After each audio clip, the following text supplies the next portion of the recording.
Let me start off by saying I went into this movie expecting it to be absolute shit, because the trailer gave me mixed feelings at best. But to say the least, I was very pleasantly surprised, and I will go over that in a moment. Also, let me give you some background. I grew up watching the 90s miniseries of It, as well as I've read the first 300 or so pages of the novel. It's a very long novel, so I'm only about a third, maybe even only a fifth of the way through. For those of you who don't know the plot of It, I'll give it a brief little synopsis here. This is a story about 7 kids living in a town that has all sorts of strange shit going on.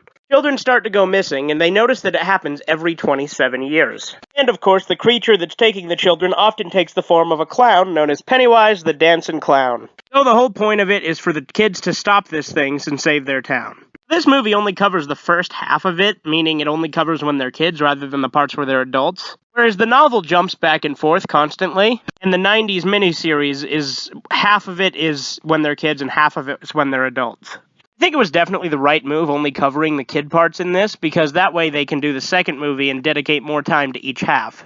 First, I was skeptical going into this about the new Pennywise, played by Bill Skarsgård, but actually he was really fitting for this. I wouldn't say he's necessarily better than Tim Curry's Pennywise, although he's definitely creepier. Fits more within this universe than the Tim Curry Pennywise would. The thing is, the Tim Curry Pennywise is more charming and lovable, which is ironic because he's the villain.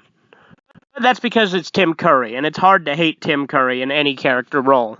Kids in this were amazing actors, especially for kid actors. I thought they did a fantastic job. The adult actors also did really well, and the new Pennywise, like I said, was nowhere near as bad as I thought, and I think he was perfectly adequate for this movie. There are quite a few subtle changes that they made, such as making Ben the new kid, and such as making it that they're searching for Georgie's body instead of building a dam. I would say overall this is more accurate to the novel, at least from what I've read.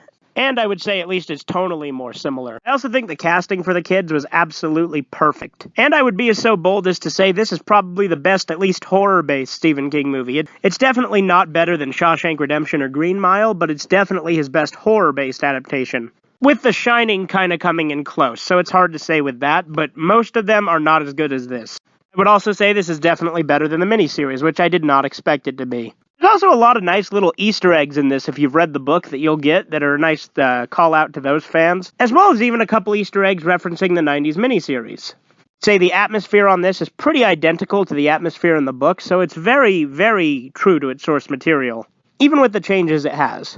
But anyway, that's all I really have to say about 2017's It. This has been Fugitive Red Eye, and you have a great day.